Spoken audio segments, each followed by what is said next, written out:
ప్రభు నామానికి మహిమ కలుగును గాక. మీ అందరికీ నా హృదయపూర్వక వందనాలండి. బాగున్నారు కదా మీ అందరూ? చూడండి, యేసయ్యను ఎప్పుడైతే నువ్వు ఆశ్రయించావో నీ జీవితంలో శాపము దీవెనగా మార్చబడింది. యేసయ్య దగ్గరికి ఎప్పుడైతే వచ్చావో నీ జీవితంలో అంతా సుఖ సౌఖ్యమే, నీ జీవితం అంతా ఆశీర్వాదమే. ఎందుకంటే నువ్వు నమ్మిన దేవుడు గొప్పవాడు, నువ్వు ఆశ్రయించిన దేవుడు నమ్మదగిన దేవుడు అని.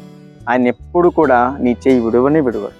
ఒక మాట మీకు జ్ఞాపకం చేస్తాను. 91వ కీర్తన 8వ వచనం, నీవు కన్నులారా చూచుచుండగా భక్తిహీనులకు ప్రతిఫలం కలుగును, దేవునికి స్తోత్రం కలుగును గాక. మనం అనుకుంటాం భక్తి మార్గంలో వెళ్ళే కొద్దీ అనేకమైన మాటలు వస్తాయి, అనేకమైన ముళ్ళు తయారవుతాయి, అనేకంగా గుచ్చుకునే విషయాల్లో మనం వెళ్ళాల్సి వస్తుంది. ఒకసారి ఇలాగే ఒక భర్తట తన భార్యను చర్చికి వెళ్ళేటప్పుడు అంతా తిట్టేవాడు. చర్చికి వెళ్లకుండా చాలాసార్లు అడ్డుపడ్డాడు, చాలాసార్లు గొడవ పెట్టుకున్నాడు, చాలాసార్లు ఇంటికి తాళం వేసి వెళ్ళిపోయాడు. వీళ్ళు చాలా జరిగాయి. కానీ అలా చేస్తున్న కొద్దీ భార్య భర్తను ఒక మాట కూడా అనేది కాదండి. ఎంతో ప్రేమగా చూసుకునేది, తనకు కావాల్సినవన్నీ వండి పెట్టేది. కానీ తన భార్య ప్రేమను అర్థం చేసుకోలేకపోయాడు. కానీ ఇలాగ జరుగుతున్నప్పుడు ఒకసారి ఆయనకు మరి సడన్గా గుండె పట్టుకుంటూ అనిపించింది. పట్టుకున్నప్పుడు కుప్పకూలిపోయాడండి. భార్య దగ్గరుండి మంచం మీద పడుకోబెట్టి డాక్టర్ని తీసుకొచ్చి అంతా చెకప్ చేయించింది. ఇతని దగ్గరుండి చాలా జాగ్రత్త చూసుకోవాలమ్మా, ఈయన బరువు పనులు కానీ ఇవేం చెప్పకూడదు, చాలా జాగ్రత్త చూసుకోమంటే ఆమె ఎంతో ప్రేమగా తనకి ఏం కావాలో వండి పెడుతూ మరి చక్కగా అవన్నీ తనకు కావలసిన పరిచయం అంతా చక్కగా చేస్తా ఉంది. తాను అనుకున్నాడు, నేను ఎంత కొట్టినా కూడా, ఎంత తిట్టినా కూడా, ఎంత అవమానపరిచినా కూడా నా భార్య నన్ను ఎంత జాగ్రత్తగా చూసుకుంటా ఉంది. మరి చర్చికి వెళ్తా ఉన్నప్పుడు కూడా ఎన్నోసార్లు అడ్డుకున్నాను, ఏంటి నా యొక్క భయంకరంగా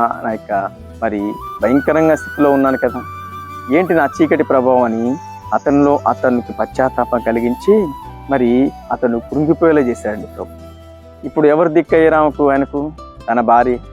అప్పుడు అన్నాడట, నువ్వు చర్చికి వెళ్తే నాకు బాగవుతుంది, నేను బాగుపడతాను, తర్వాత నీతో పాటు నేను కూడా చర్చికి వస్తాను. ఏమంటున్నాడు ప్రభు? నీవు కన్నులారా చూచుచుండగా భక్తిహీనులకు ప్రతిఫలం కలిగజేస్తాను. అంటే వేదన పుట్టించి బాధ కలిగించి తన భార్య కళ్ళ ఎదుటి అతడు కుప్పకూలేలా ప్రభు చేశాడు. దేవుని సన్నిధికి అతను నడిపించుకోగలిగింది నీ ప్రవర్తన. ఈరోజు నీ ప్రవర్తన ఎలాగుంది? అందరికీ దయ పుట్టించే విధంగా ఉందా? మరి కోపగించుకునే విధంగా ఉందా? నీ వలన ప్రభు నామానికి మహిమ కలగాలంటే నీ ప్రవర్తన చక్కగా ఉండాలి. వాళ్ళు ఏదో అన్నారని మనం తిట్టడం, వాళ్ళు ఏదో కోపగించుకున్నారని మనం కోపగించుకోవడం, ఇలా రివైన్ తీర్చుకోవద్దు.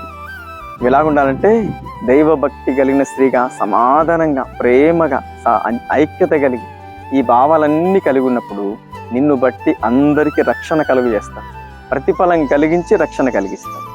అటువంటి కృప ప్రతి వారికి అనుగ్రహించి రక్షణ కలిగించునుగాక.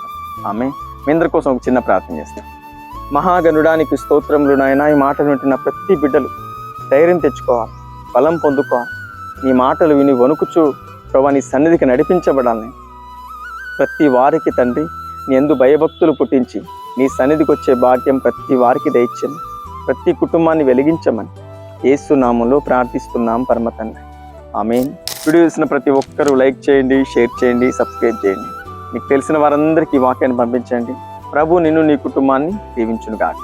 ఆమేన్.